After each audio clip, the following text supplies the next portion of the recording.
Percaya atau tidak, aku akan melapor ke Tuan Wijaya ketika aku kembali dan memintanya untuk mengirim kalian semua ke kantor polisi.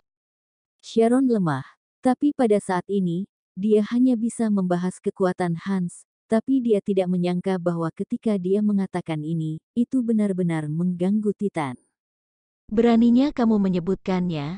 Jalang kecil Titan merasa marah ketika dia berpikir untuk dikirim ke kantor polisi sebelumnya. Hans memberi perintah pada para polisi untuk menyiksanya, menguncinya di ruang tahanan paling kotor. Sekelompok tersangka memusuhinya, memukulinya dan Titan hampir tidak bisa keluar hidup-hidup. Dengan marah dia mengangkat kaki dan menendang perut Sharon. Kamu kira kamu hebat karena punya orang yang dukung kamu. Setelah aku bunuh bajingan di perutmu, kita lihat Tuan Wijaya masih tetap menginginkan kamu atau tidak. Sharon melihat kaki Titan dengan takut, dia ingin menghindar tapi karena ada sandaran kursi di belakangnya, dia sama sekali tidak bisa menghindar. Dia secara naluriah menutupi perutnya, dan kali ini, bang. Sebuah pot bunga pecah di kaki Titan, yang mengejutkan Titan. Dia secara naluriah menarik kakinya, lalu meraih lengan Benny dan melangkah mundur, kaget dan berkata, "Suami, bagaimana bisa ada pot bunga jatuh? Apakah seseorang mencoba untuk bunuh aku?" Benny juga terkejut dan segera mendongak. Taman balkon ini ada di lantai 2 dan di atasnya ada ruang perjamuan. Dari taman ini hanya bisa melihat deretan jendela dan balkon di lantai 3. Tidak ada orang di lantai 3, tapi ada banyak pot bunga yang digantung. Jangan takut, bisa jadi keranjang gantungnya tepas dan jatuh. Benny menenangkannya, tapi Titan melemparkan semua kemarahannya pada Sharon. Dasar kamu jalang rendahan, aku selalu sial ketika bertemu denganmu. Titan masih ingin menendang perut Sharon. Sharon sudah siap kali ini. Ketika Titan mengangkat kakinya, Sharon mendahuluinya dan menginjak kakinya yang berpijak di tanah. Tubuh Titan tidak seimbang dan dia hampir jatuh. Beraninya kamu menginjak kaki Titan? Benny marah. Dia mendukung Titan dan mengangkat tangannya untuk menamparkan Sharon. Mata Sharon tajam. Kalian bodoh ya? Kalau aku keluar dengan luka, kamu kira Ibu Acha akan melepaskan kalian? Mata Benny menyipit dan kemudian dia ingat bahwa itu adalah pesta ulang tahun Acha dan Acha paling mencintai Sharon. Kamu beruntung hari ini, tapi kamu mengirim Titan ke kantor polisi sebelumnya dan aku tidak akan membiarkannya pergi begitu saja. Mendengarkan kata-kata kasar Benny yang melindungi Titan, sangat berbeda dengan sikap kejamnya pada ibu Sharon. Sharon mencibir, karena aku bisa mengirim Titan ke kantor polisi, aku juga bisa mengirim kamu ke kantor polisi. Jika kamu berani melakukan apapun kepada aku, Tuan Wijaya tidak akan membiarkan kamu begitu saja. Kamu terus bawa nama dia, kamu kira dia terus akan bantu kamu seumur hidupmu? Wendy berkata dengan cemburu, jika dia benar-benar mencintaimu, kenapa kalian tidak nikah? Alasan kenapa dia masih pertahankan kamu cuma karena anakmu dan ketika anakmu lahir, hal pertama yang akan dia lakukan adalah menyingkirkanmu. Itu benar, sebagai pelacur sepertimu, kamu masih berharap untuk menikah dengan keluarga kaya, jangan mimpi deh. Kamu cuma jadi alat untuk melahirkan anak dan kamu benar-benar kira dirimu spesial, bah. Titan mencibir dan menatap perut Sharon lagi. Benny, mari kita cari kesempatan untuk menyingkirkan anak di perut wanita ini. Ketika anak itu pergi, mari kita lihat apakah dia masih bisa minta bantuan Tuan Wijaya. Sharon merasa terkejut melihat kekejaman Titan, tapi Benny bahkan menatap perut Sharon dengan serius. Memang pasangan kejam. Sharon menggertakkan giginya dan berkata, Benny, apakah kamu pikir kamu bisa duduk dan bersantai ketika anak di perutku hilang? Bahkan jika Tuan Wijaya benar-benar mencampakkan aku ketika saatnya tiba, tapi tentu saja dia akan balas dendam padamu kan? Perkataan ini menyadarkannya, Benny hanya memikirkan jika anak itu hilang. Meskipun Sharon dibuang dan tapi apakah Hans akan membiarkannya pergi? Melihat bahwa Benny akhirnya mengerti, Sharon mencibir dan berbalik untuk pergi. Bajingan kecil, apakah kamu pikir aku akan takut padamu? Titan tidak berdamai, dia hanya meraih Sharon, masih ingin membalas dendam. Titan, sudah lupakan saja. Benny masih punya otak, tahu mana yang lebih penting. Lupakan saja, Titan menggertakkan giginya dengan marah. Aku tidak peduli, aku sangat menderita di pusat penahanan, kamu harus membantuku balas dendam. Jangan khawatir, ketika Sharon melahirkan seorang anak dan dibuang oleh Tuan Wijaya, aku berjanji untuk membersihkan jalang ini untukmu. Karena fakta bahwa dia bukan ayah kandung Sharon telah terungkap, dia tidak sedikit pun merasa kasihan. Awalnya, dia enggan menikahi ibu Sharon, tapi kemudian dia mengetahui bahwa dia sudah dibohongi. Benny tidak bisa melupakan penghinaan ini dan tentu saja ingin melampiaskannya pada Sharon. Sharon menatap dua orang yang penuh kebencian itu, seolah-olah akan memakannya hidup-hidup. Tapi mereka kira mereka siapa? Seorang pria yang selingkuh dalam pernikahan, seorang wanita perebut suami orang dan memiliki seorang putri yang juga suka mencuri suami orang. Ini jelas hal yang memalukan, tapi mereka semua merasa bahwa mereka benar. Tak satu pun dari mereka orang yang benar. Sharon terlalu malas untuk berdebat dengan mereka, bangkit dari kursi kayu, mendorong mereka pergi dan berkata dengan dingin, Benny, karena aku tidak memiliki hubungan darah dengan kamu, mulai sekarang, kamu tidak perlu ikut campur dan aku akan bawa ibu keluar dari rumah sakit jiwa itu. Dan karena kalian semua mau menyingkirkan aku, haruskah aku lebih dulu minta Tuan Wijaya untuk menghancurkan kalian? Seperti menghancurkan bisnis keluarga Manopo atau kirim kalian semua ke kantor polisi? Gimana, kamu berani? Benny melotot marah. Kenapa aku tidak berani? Alasan keluarga Manopo bisa seperti sekarang karena uang ibuku, kan? Tapi setelah ibuku jadi gila, Ibu Aca yang banyak bantu keluarga Manopo dan kamu kira dengan kemampuanmu sendiri, bukannya keluarga Manopo sudah bangkrut. Fakta yang Sharon tunjukkan membuat Benny malu. Sharon tidak mengatakan apa-apa lagi, mencibir dan berbalik. Titan berkata dengan marah, Benny jalang itu sangat menjijikkan. Benny yang arogan dan tiba-tiba dihina seperti ini, ekspresinya berubah muram dan menatap Wendy. Ayah mengandalkanmu sekarang dan cepatlah melahirkan. Setelah ini kamu harus hamil lagi dan jangan lepaskan Doni, oke? Hamil lagi? Bahkan sekarang Wendy tidak bisa tidur sekamar dengan Doni dan mana mungkin nanti bisa hamil lagi? Wendy sangat kesal, tapi dia tidak berani memberitahu Benny bahwa sekarang dia dan Doni sedang tidur di kamar yang terpisah. Meskipun Benny baik padanya, itu karena Wendy sudah mendapatkan Doni dan karena sebelumnya pernah janji akan mendapatkannya. Benny berpikir bahwa meskipun rencananya gagal, Doni akan tetap bersama Sharon. Baru kemudian dia setuju untuk membantu Wendy memisahkan Sharon dari Doni. Oleh karena itu, tidak mungkin bagi Benny untuk pergi ke Sharon untuk meminta bantuan. Dengan senyum palsu, Wendy menjawab, Ayah, jangan khawatir, Doni sangat baik padaku baru-baru ini.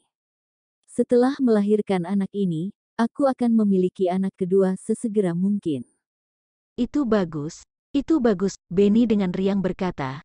Kita sudah cukup lama tinggal di sini, ayo kembali ke aula perjamuan. Wendy berjalan, tidak tahu apa yang dia injak, dia melihat ke bawah dan melihat bahwa itu adalah tas Chanel. Itu milik Sharon. Sharon mengenakan Chanel edisi terbatas global dari atas ke bawah hari ini dan dia juga tahu bahwa Hans membelinya untuknya. Bagaimana jalang ini bisa begitu beruntung? Wendy sangat marah sehingga dia menginjak tas itu beberapa kali di tanah. Klik, dia tidak tahu apa yang ada di dalam tas itu tebal dan keras. Wendy tidak bisa menahan diri untuk tidak mengambilnya. Dia membuka tasnya dan melihat bahwa itu adalah kotak brokat panjang kelas atas. Apa ini? Titan berbalik dengan rasa ingin tahu. Wendy membuka kotak brokat dan melihat jepit rambut berlian biru tergeletak rendah dan mewah di kotak brokat satin hitam. Jepit rambut ini benar-benar indah. Bahkan Titan memujinya, tapi dengan cemberut, dia berkata, ini adalah hadiah dari orang rendahan kecil itu untuk Aca, kan? Buang saja, ketika saatnya tiba, mari kita lihat apa yang diberikan orang kecil rendahan itu kepada Aca. datang dengan tangan kosong dan tidak membiarkan apapun akan membuatnya jadi lelucon. Mata Wendy berkedip dan tersenyum sinis. Bu, apa gunanya membuang ini? Aku punya cara yang lebih baik untuk menjadikan orang kecil itu sebagai bahan tertawaan terbesar hari ini. Wendy, kamu baik-baik saja? Begitu dia memasuki ruang perjamuan, Acha bertanya dengan perhatian, Ibu ingin menghentikan Doni, tapi kenapa Wendy membawamu ke taman? Apakah dia menggertak kamu? Ketika Acha mengatakan ini, dia terus menatap Sharon dari atas ke bawah, karena takut dia akan benar-benar digertak. Sharon sangat tersentuh dan dia tidak ingin Acha khawatir. Jadi dia berkata dengan lembut, Bu, aku baik-baik saja, Wendy tidak berani melakukan apapun di pesta ulang tahun kamu. Oh, ternyata dia punya otak juga. Acha mencibir dan berkata lagi, oke, jangan bahas dia. Oh, ya bukannya kamu hamil, kenapa kurus banget dan wajahmu juga lesu? Kamu kurang istirahat atau mual di pagi hari, membuatmu tidak nyaman? Faktanya, Sharon pada dasarnya tidak mengalami morning sickness, hanya 2 hari ini, karena memikirkan Hans dan ibunya, dia tidak bisa tidur nyenyak. Tapi tidak mudah untuk mengatakan yang sebenarnya tentang masalah ini. Sharon hanya bisa tersenyum dan menjawab, "Yah, aku memang mual di pagi hari, jadi tidak nyaman." Kalau begitu makan lebih banyak nanti. Acha tersenyum dan bertanya lagi, ngomong-ngomong, gimana kabarmu dengan Tuan Wijaya baru-baru ini? Kenapa dia tidak ikut denganmu? Sebenarnya, Acha belum pernah bertemu Hans, tapi dia hanya mendengar namanya dan tidak tahu siapa dia dan ingin tahu. Dia pernah mendengar pria itu tidak pernah dekat dengan wanita, tapi sekarang dekat dengan Hans dan tentu saja ingin tahu apakah pria itu memang bisa menjaga Sharon atau tidak. Sharon tersenyum malu, dia sibuk, dia sering bekerja lembur di akhir pekan dan masih di perusahaan. Meskipun pria fokus pada karir, mereka juga harus menjaga keluarga mereka. Acha sedikit mengernyit, ragu-ragu dan bertanya, Sharon, apakah Tuan Wijaya mengatakan kapan dia akan menikahimu? Bukankah Sharon memaksa Doni setuju untuk bercerai sebelumnya, dan sekarang sudah cerai, perutnya semakin besar, tapi kenapa belum menikah? Senyum Sharon membeku, dia tidak tahu bagaimana menjawab pertanyaan ini. Acha juga orang yang cerdas. Dia segera memahami sesuatu dan bertanya, apakah Tetua Wijaya tidak setuju dengan kamu bersama? Tapi ketika anak itu lahir, gimana dengan marganya? Sharon ragu-ragu, Bu, masalah itu nanti saja.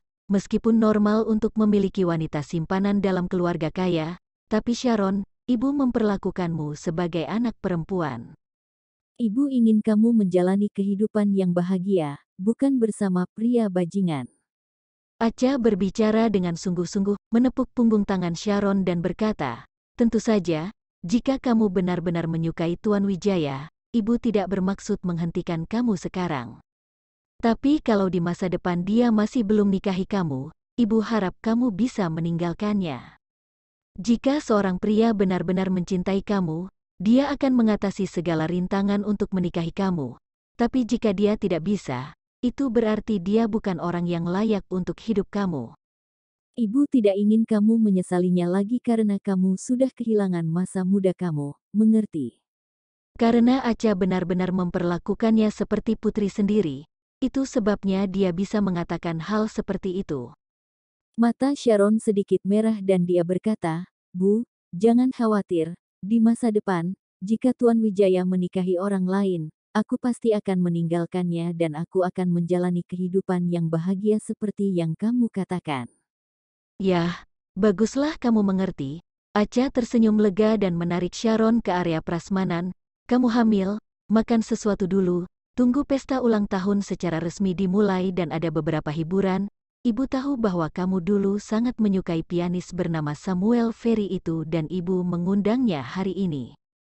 Setelah mengatakan ini, senyum Acha tiba-tiba meredup lagi. Dia meraih 3 jari Sharon dan berkata dengan sedih, kamu bisa jadi seorang pianis, tapi ibu gagal menjaga tanganmu dan ini salah ibu. Jangan katakan itu, Bu, ini tidak ada hubungannya denganmu. Karena semua sudah masa lalu dan meskipun sedikit sedih, Sharon memaksakan senyum dan berkata, "Ibu bilang mengundang Samuel dan aku akan menunggu. Tapi, aku boleh minta tanda tangannya? Samuel adalah salah satu pianis pertama di Houston yang mendunia."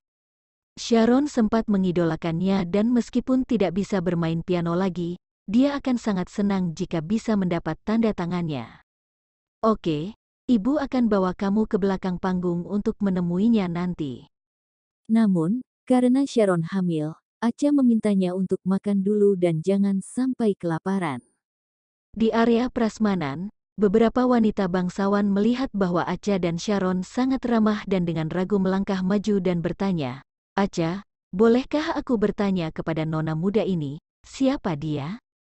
Sepertinya dia saudara perempuan Wendy dan kenapa kamu sayang sekali padanya?" Acha tersenyum dan memperkenalkan, namanya Sharon. "Dia memang saudara perempuan Wendy, tapi dia juga putri temanku. Sharon bisa dikatakan sebagai anak yang tumbuh bersamaku." Ternyata itu adalah putri seorang teman dan tumbuh bersamanya. Semua orang tercengang, tapi mereka bahkan lebih bingung. Baru saja, Doni berlari ke arah Sharon begitu dia memasuki pintu dan dia masih memegang tangannya. Sebenarnya apa yang terjadi? Selain itu, sepertinya Nona Sharon ini juga hamil, perut ini sedikit besar. Apakah itu anak Doni? Apakah kakak beradik itu berusaha mendapatkan Doni dan kenapa Acha masih menyayanginya? Tentu saja, semua orang hanya berkata dalam hati. Karena melihat Acha begitu menyukai Sharon, beberapa wanita bangsawan juga tersenyum dan menemukan topik untuk dibicarakan dengan Sharon dan melakukan yang terbaik untuk memuji, "Sharon, gaun Chanel di tubuhmu ini sangat indah. Apakah ini edisi terbatas terbaru musim ini? Sharon, kulitmu sangat bagus. Produk perawatan kulit apa yang biasanya kamu gunakan?" Sharon terdengar malu. Tampaknya di lingkaran ini, topik yang dibicarakan semua orang adalah pria atau wanita, atau mode dan uang.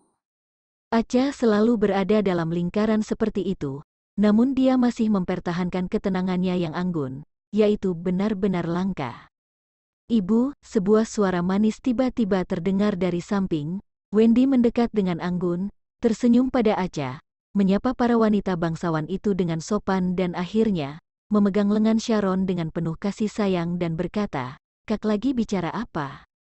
Kok senang sekali. Aku bisa dengar tawa kamu dari jauh loh. Telinga yang besar, Sharon saat ini, dia benar-benar mengagumi Wendy. Ketika berada di taman dan wanita itu seperti tidak sabar untuk mencabik-cabiknya dan sekarang dia bisa memanggilnya sambil tersenyum. Namun sayangnya Sharon tidak bisa tersenyum dengan tulus. Tapi Sharon juga tahu bahwa jika dia memiliki wajah yang dingin, dia akan membuat orang-orang di sekitarnya bergosip, jadi dia hanya bisa mencoba yang terbaik untuk menunjukkan perhatiannya kepada Wendy. "Terus gimana dengan kehamilan kamu? Untungnya, aku kadang-kadang mual di pagi hari dan aku mudah lapar di malam hari. Tapi Doni akan menemani aku setelah pulang kerja dan bahkan membelikan aku pasta di tengah malam tadi malam." Wendy tertawa. Para wanita di sekitar penuh pujian, Tuan Nugroho benar-benar pria yang baik. "Aku mendengar bahwa Tuan Nugroho sangat sibuk dengan bisnis, dia pria muda yang hebat." Mendengar putranya dipuji, Acha memiliki wajah tenang, dia tahu apa yang benar dan salah, tapi dia tidak menunjukkannya. "Ngomong-ngomong Bu, ini kalung yang khusus kubuat dari desainer Italia Stefan. Kamu suka atau tidak?" Wendy mengeluarkan kotak brokat kecil dari tas tangannya dan menyerahkannya sambil tersenyum. Acha mengambilnya dan membukanya. Itu adalah kalung berlian ungu. Cahaya cemerlang yang dipantulkan dari berlian sebesar setengah kerikil, menyilaukan mata manusia. Kalung ini benar-benar indah. Semua wanita memuji satu demi satu. Aku mendengar bahwa Tuan Stefan hanya menerima beberapa pesanan dalam setahun dan dia harus membuat janji setengah tahun sebelumnya. Kamu benar-benar beruntung. "Ya, ya, kalung ini sepertinya cocok dengan Chongsam Acha hari ini." Acha mengenakan Chongsam ungu hari ini, dengan sulaman sutra dan satin yang elegan dan hanya gelang dan anting-anting giok. "Bu, kebetulan kamu tidak punya kalung hari ini, kenapa aku tidak memakaikannya untukmu?" Wendy langsung tersanjung ketika seseorang mengatakan itu. Acha melirik kalung itu dengan ringan. Faktanya, suaminya telah memberikan banyak dari barang-barang ini dan dia lebih suka perhiasan antik. Dia sangat tidak menyukai berlian sebesar itu dengan congsamnya. Kalung ini terlalu mahal, aku akan menyimpannya. Acha berkata demikian. Wendy hanya bisa dengan malu-malu memasukkan kembali kalung itu ke dalam kotak brokat. Tapi juga pada saat ini, Sharon ingat bahwa hadiah yang akan dia berikan kepada Acha masih ada di tas tangannya, tapi tas tangan itu tidak ada padanya saat ini dan sepertinya itu jatuh di tanah di taman. Sharon buru-buru pergi ke kamar mandi dengan alasan, lalu bergegas ke taman dan dia melihat tas tangannya jatuh ke tanah. Sharon mengambil tas itu dan menepuknya hingga bersih. Melihat kotak brokat itu masih ada di sana, dia dengan cepat kembali ke ruang perjamuan. Ibu, aku harap kamu menyukai hadiah ini. Sharon membagikan kotak brokat dengan sedikit senyum. Selamat ulang tahun dan aku berharap kamu sehat dan bahagia setiap hari di masa depan. Dibandingkan dengan kurangnya minat sebelumnya, Acha dengan senang hati mengambil kotak brokat dan membukanya sambil tersenyum.